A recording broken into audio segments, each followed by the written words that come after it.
السلام علیکم ورحمۃ اللہ وبرکاتہ۔ الحمد للہ وکفی وسلام علی عبادہ الذین اصطفی، اما بعد فقد قال اللہ تبارک وتعالی سیدہ شباب اہل الجنہ فاطمۃ الزہرا الحسن والحسین،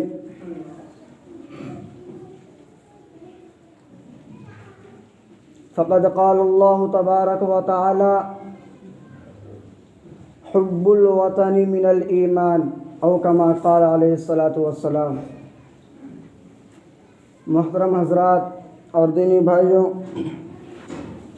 اللہ تبارک و تعالیٰ کا بہت بڑا احسان اور فضل ہوا کہ اللہ تبارک و تعالیٰ نے ہم سبوں کو اپنے پاک گھر میں بیٹھنے کی توفیق عطا فرمائی۔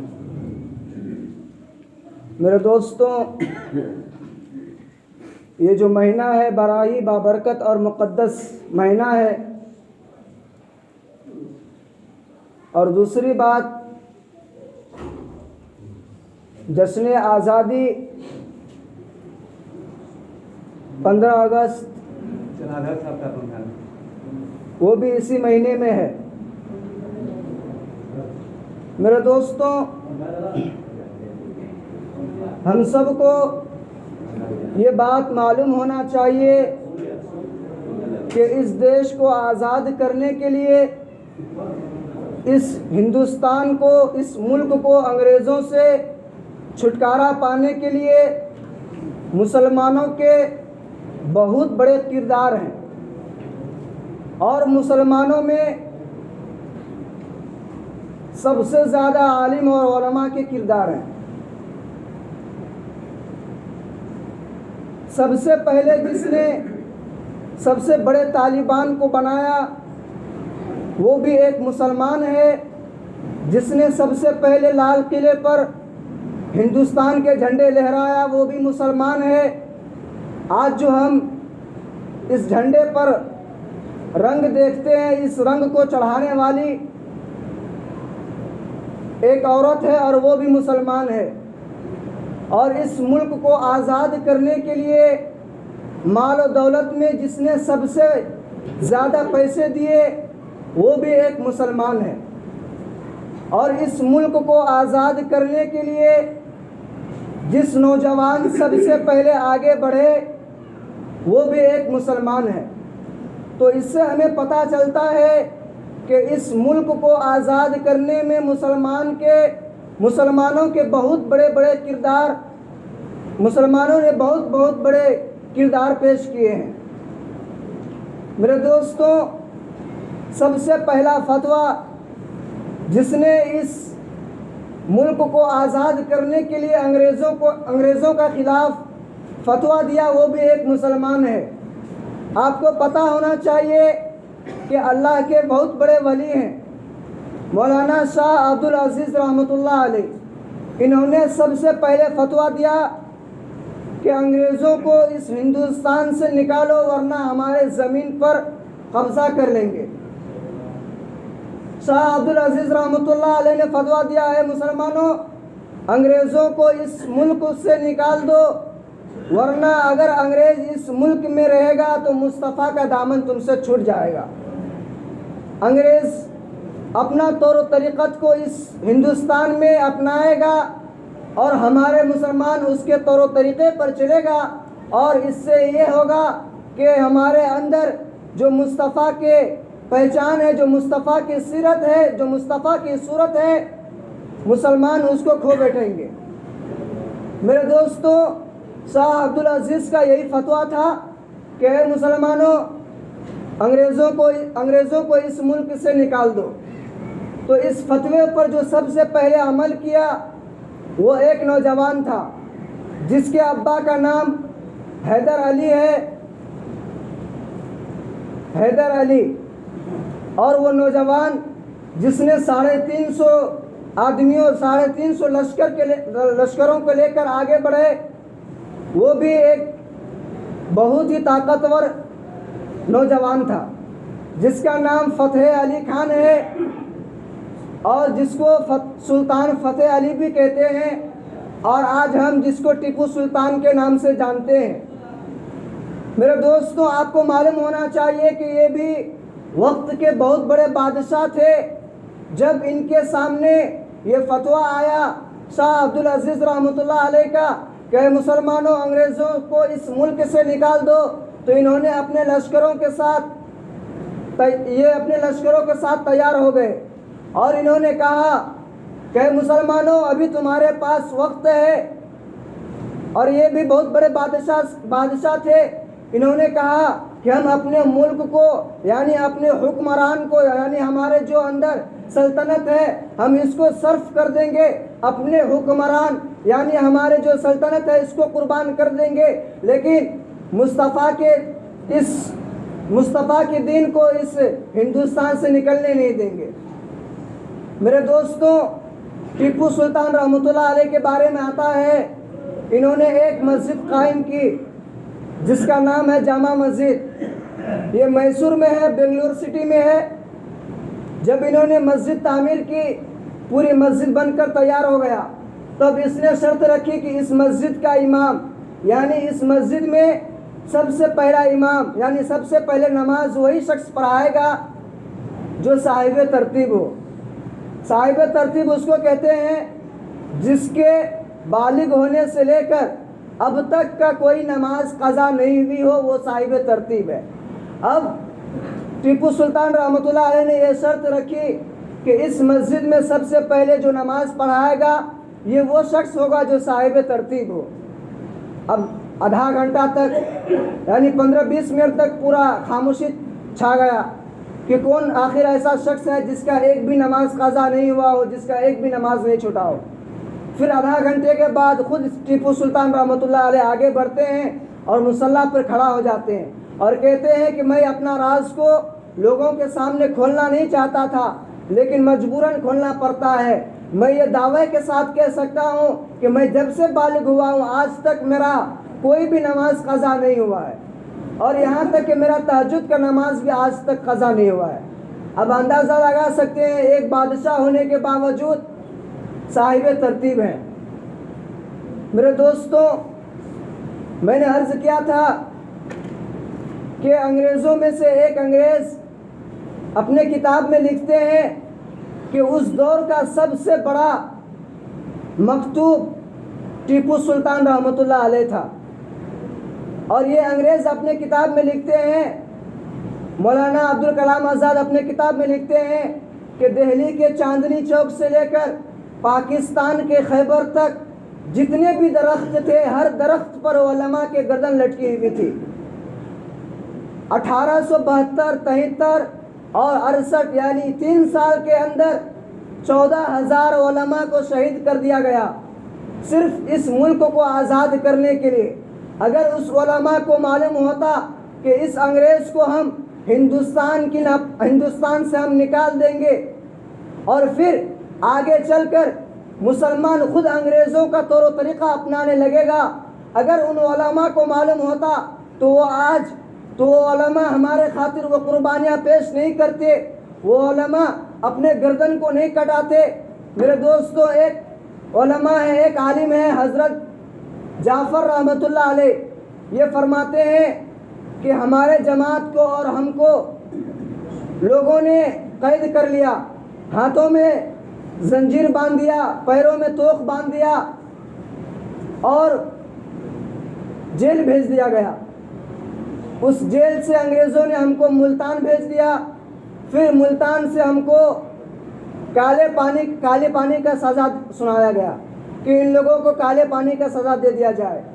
میرے دوستو، ایک انگریز کہتا ہے کہ میں کسی جگہ پر بیٹھا ہوا تھا تو مجھے کچھ بدبو معلوم ہوئی، جب میں تھوڑی دور گیا اور جھانک کر دیکھنے لگا تو میں کیا دیکھتا ہوں کہ 80 علماء کو سوروں کی کھال میں بند کر کے انگاروں میں ڈالا جا رہا ہے، اور ایک انگریز ہے وہ کہہ رہا ہے علماء سے کہ تم ابھی شاہ عبدالعزیز رحمۃ اللہ علیہ کا فتویٰ کو بدل دو اور تم لوگ یہ کہہ دو کہ ہندوستان میں انگریزوں کا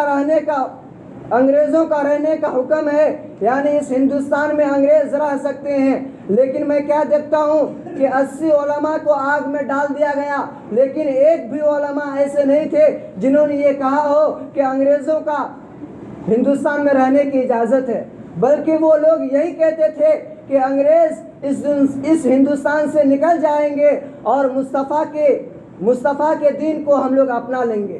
میرے دوستوں، میں نے عرض کیا تھا کہ اس ہندوستان میں سب سے بڑے طالبان، یعنی جو سب سے بڑے طالبان نکالا ہے وہ بھی ایک مسلمان ہے، اس شخص کا نام ہے بادشاہ شاہ جہاں۔ انہوں نے سب سے بڑے طالبان بنائے۔ اس کے بعد جنہوں نے لال قلعہ پر سب سے پہلے پرچم لہرایا، اس ہندوستان کے جھنڈے کو سب سے پہلے جنہوں نے لہرایا وہ بھی ایک مسلمان ہے، جن کا نام ہے جنرل شاہ نواز خان۔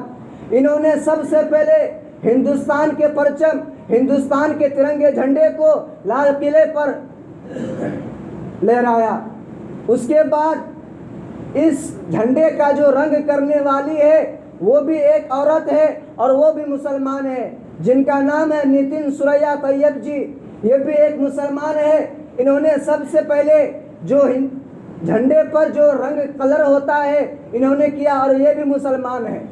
اور اس ہندوستان کو آزاد کرنے کے لیے جنہوں نے سب سے زیادہ مال دولت خرچ کیا یہ بھی ایک مسلمان تھے۔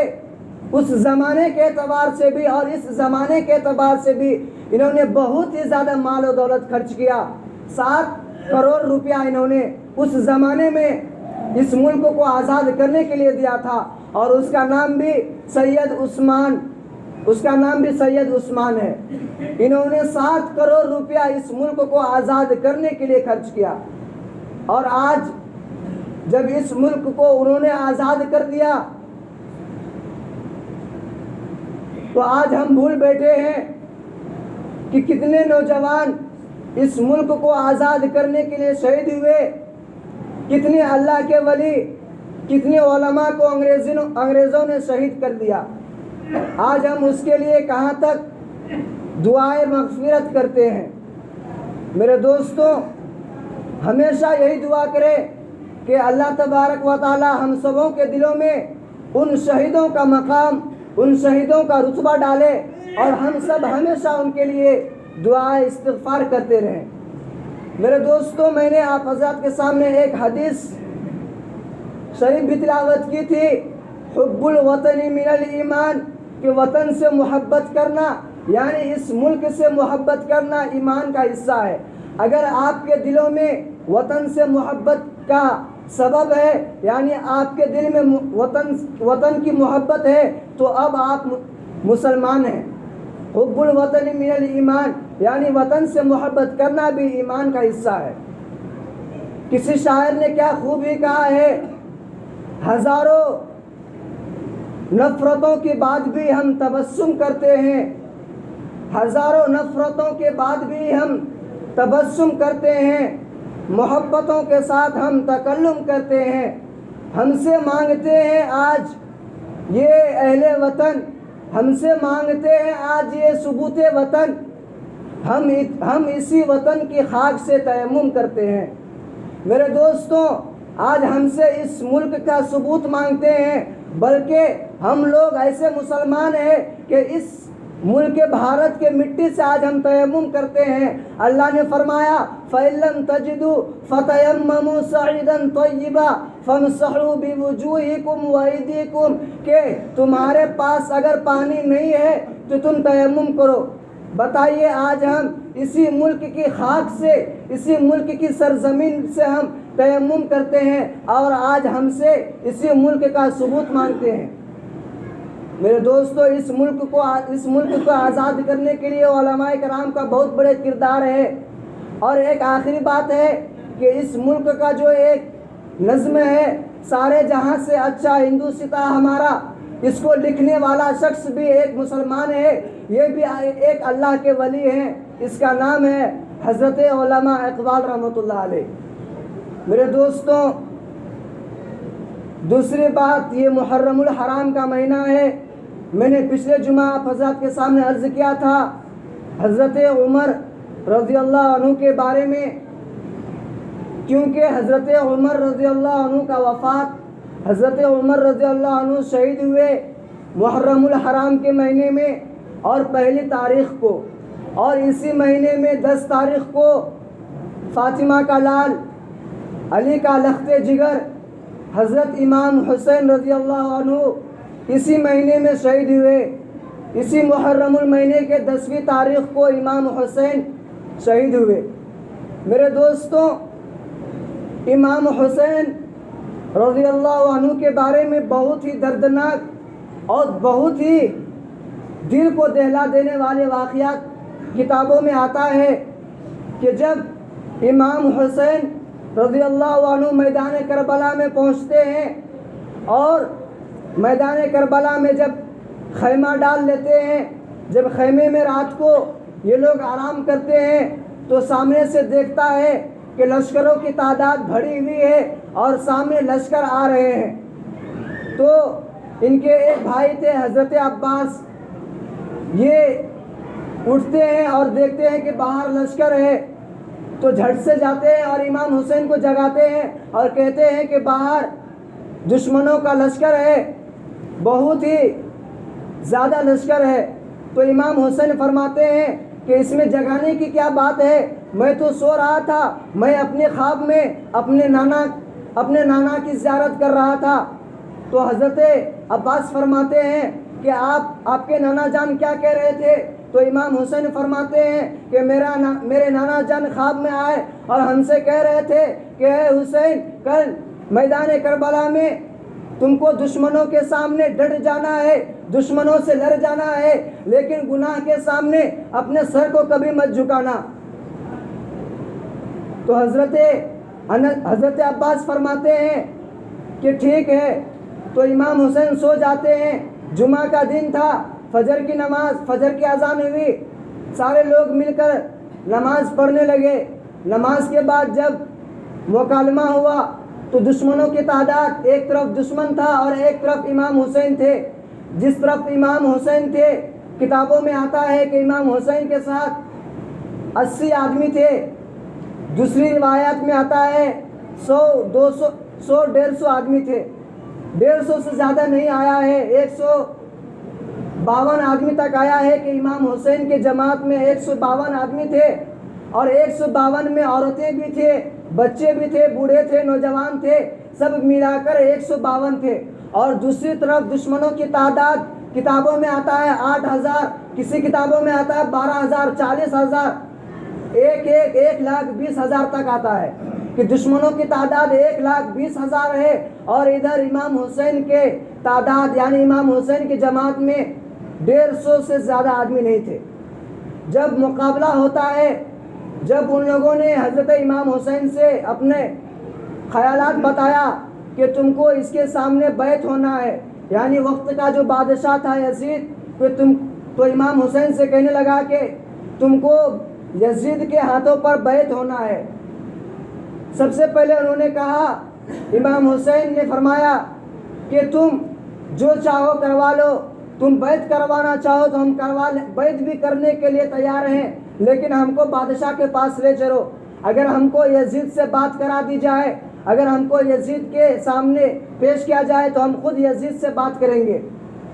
تو دشمنوں نے کہا نہیں، تم یزید کے ہاتھوں پر بیعت نہیں ہونا چاہتے تو تم کو ہم سے مقابلہ کرنا ہوگا۔ تو امام حسین تیار ہو گئے اور کہنے لگے ٹھیک ہے، ہم لوگ مقابلے کے لیے تیار ہیں۔ میرے دوستوں، تو امام حسین رضی اللہ عنہ اپنے جماعت میں دیکھتے ہیں اور کہتے ہیں کہ آج کون ہے جو اللہ کے رسول اللہ کے لیے اپنے جان کو قربان کرنا چاہتا ہے، کون ہے جو سب سے پہلے میدان کربلا میں اترنا چاہتا ہے؟ تو ایک شخص آگے آتا ہے جس کی عمر 75 سال ہے، آگے آتا ہے سواری پر سوار ہو کر۔ تو اس سے امام حسین فرماتے ہیں آپ کی عمر بہت ہے، آپ میرے ابا کے عمر کے ہو، آپ رک جائیے، آپ بعد میں جائیے گا۔ تو وہ شخص کہتا ہے کہ نہیں، ہمارے اندر 50 نوجوانوں کی طاقت ہے، ہم اکیلا 50 کو مار سکتے ہیں۔ 75 سال کا بوڑھا میدان کربلا میں سب سے پہلے آگے اترتا ہے اس بوڑھے کا نام، وہ بھی ایک صحابی تھے، اس کا نام ہے حضرت حریق۔ سب سے پہلے میدان کربلا میں اترتے ہیں تو دشمنوں سے آواز آتی ہے، اے حسین اس بوڑھے کو میدان میں کیوں اتارتے ہو؟ اتارنا ہے تو کسی نوجوان کو اتارو۔ اتنا سننا تھا۔ حضرت حریق فرماتے ہیں کس کو بوڑھا کہتے ہو؟ میدان میں آ جاؤ، اکیلا 50 نوجوانوں کو ہم شہید کر دیں گے، اکیلا 50 نوجوانوں کو ہم جہنم رسید کر دیں گے۔ میرے دوستو، سب سے پہلے میدان کربلا میں حضرت حریق نکلے تو مشورہ یہ طے ہوا کہ تمہارے جماعت سے ایک آئے گا اور ہمارے جماعت سے ایک جائے گا۔ تو حضرت حسین نے کہا ٹھیک ہے۔ تو وہ بوڑھا میدان میں آگے اترتا ہے تو دشمنوں کی طرف سے بھی ایک آدمی آتا ہے، ادھر سے بھی